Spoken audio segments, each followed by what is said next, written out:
Feeling overwhelmed by supporting both your aging parents and your children? You're not alone. Millions of North Americans are facing this challenge on a daily basis. Here's how to navigate these tough waters and also keep your financial plan on track. So who is the sandwich generation? Well, it's typically people between the ages of 40 and 60 that are caring for their aging parents, but also have kids of their own. So they're getting pushed on both sides. Aging parents, kids, both pressuring them for many things. Now, this obviously brings many challenges, financial challenges, emotional, time.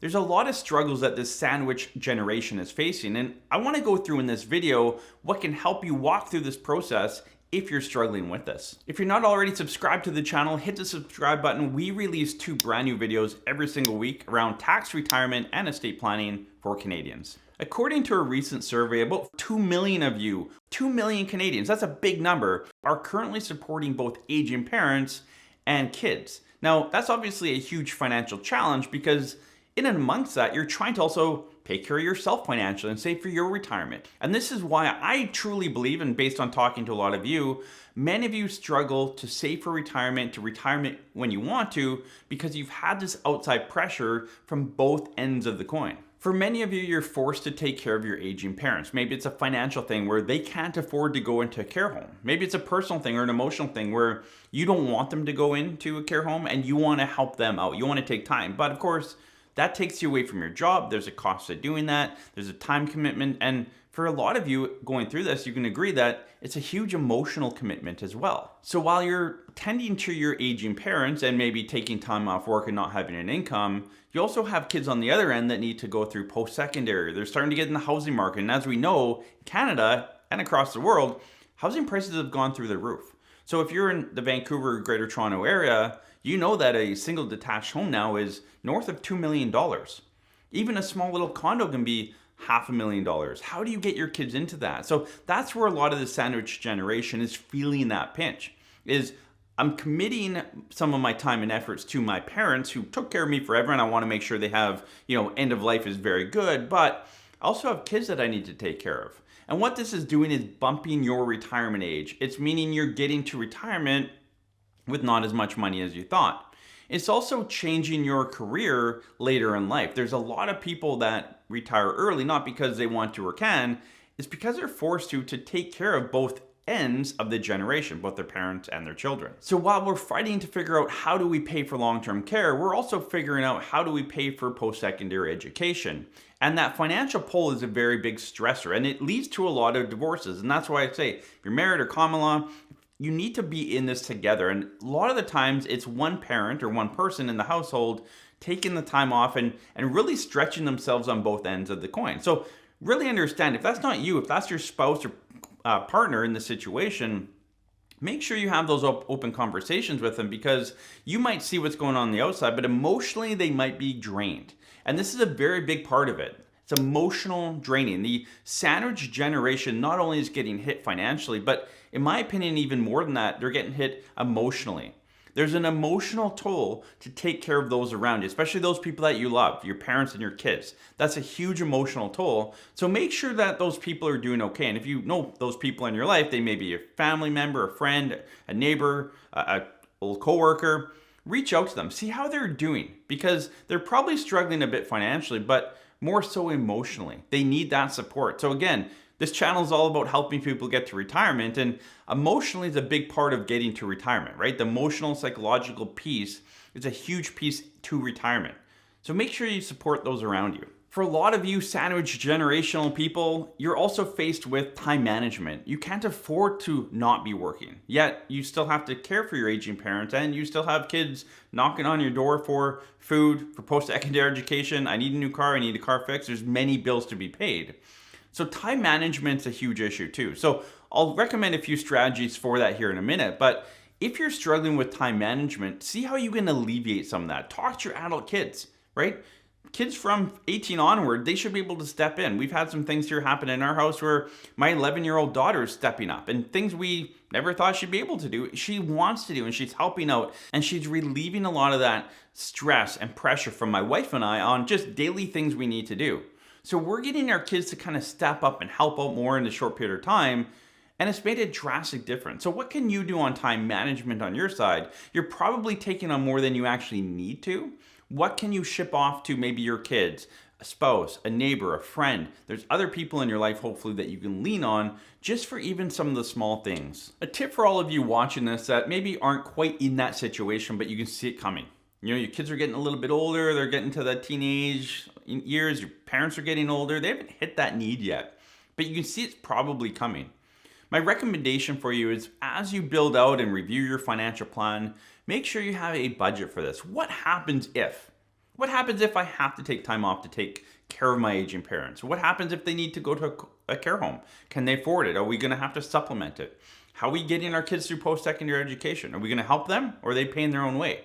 What if they live at home for a long time and we can't downsize as early as we want?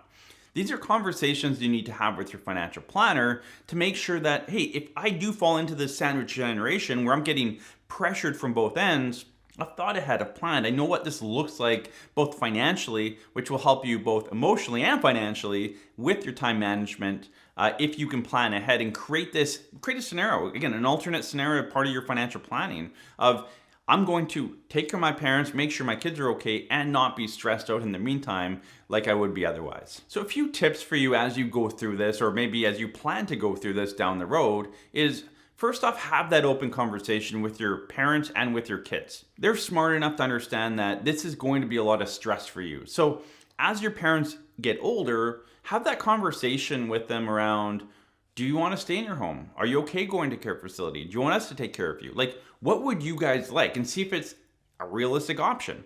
Again, for those of you watching between, let's say, 40 and 60, your parents are a stubborn generation. You guys are a bit of a stubborn generation, but your parents are definitely a stubborn generation. They don't talk about money, they don't share feelings, they don't do a lot of stuff. And so talking about kind of end of life planning is probably not a conversation you've ever had with them. But the reality is, it's probably going to fall back on you. So you need to have that conversation. Sit down over dinner and have that wonderful conversation around, hey, mom and dad, when you get older and can't really take care of yourself anymore, do you want me to do your diapers, or do you want to hire someone to do your diapers? So that's a conversation that needs to be had because it's going to happen. And it's better to plan ahead than to deal with it when it comes and they don't really get the option that they prefer to have. Again, have that conversation now, not later. The same thing on the other side. If you have your kids as they grow up, have expectations for them. Are you paying for education? When do they have to be out of the house? There's things that you should have those conversations. Too many people don't have those hard conversations with their kids, and their kids are living in their basement into their 20s, 30s. Again, sometimes your kids come back to home for many reasons, and we won't get into that in this video, but in general, have those open conversations with kids. What are the expectations for them getting out of the house, getting educated, getting a job, whatever it is? Make sure you make that clear as they come up and come through their teenage years so that they have that expectation. Not that you're trying to get them out of the house. They could be in the house, but they're paying rent, they're helping out, they're contributing, not sucking the energy out of you and the finances out of you. One thing to support your kid if you haven't already, or maybe you look to support your grandkids, would be to set up an RESP, a registered education savings plan for them. Again, I have that for my kids so that when they get to post-secondary education, there's going to be a bucket of money. They'll know how much each one of them gets, and that's their financial support through post-secondary education. Again, it's a great way I can save over many, many years, so it's not a big lump sum and a huge financial burden to me when they decide to go to post-secondary education. And trust me, with 4 little kids right now, I need to save for that. I know it's a big bill coming. I don't want to pay that big bill all at once down the road. So I'm saving over time, and when they hit 18, 19 and start going to post-secondary, we'll have a nice little basket of money that they can dip into to help support them in their further education. For those of you with aging parents, look for grants and benefits out there that are available to them. Whether it's converting things within their home so there's accessibility, there's the Canada Caregiver Credit, there's other options out there. We'll put a few links below to help support you, but again, Google it, search it. There's support out there, there's finances out there, there's resources out there that a lot of you are not taking advantage of that you could. So check out, there might be additional financial help for you that you're not dipping into. As you're having that wonderful dinner conversation with your parents about end of life, another thing you want to talk about with them is will planning, estate planning. Do they have an updated will? Over 50% of Canadians don't. And that's a scary proposition. Make sure they have an updated will so that their wishes for end of life are actually carried out. That's the importance of a will. Again, the other part is the tax planning. Talk to your financial planner. Your parents probably don't have a financial planner. Make sure they have a proper plan so that when they pass away, you guys get the money, not CRA. We want, and your parents would agree with that. They want to pass money to kids, grandkids, charities, wherever. They don't want to pass money to CRA. So make sure they have a proper plan for that. But talk about what happens as you get older, power of attorney, how do we look after your finances, all of that. These are conversations, hard conversations you need to have with them. So again, the sandwich generation rarely talks to their parents because they don't want to talk about that. But force that conversation on them because you will be very glad you did down the road. I promise you that. So as you go through financial and emotional struggles, as you're in this sandwich generation, getting pulled from both ends, take a step back, have those open conversations. That is the best way to go about this, is to have the open conversations with both ends. Again, if you're watching this video and you haven't quite hit that, or maybe you never will, well, it might actually come on to you at some point, or you might know someone around you. Lean into them, support them, have these open conversations. Too often we hold this stuff too close to our chest, we don't want to talk about it, and it becomes a bit of an issue down the road. Those issues can be alleviated by having the open conversations, having a plan, building it into your financial plan so that you don't get sandwiched so tight that things blow up on you.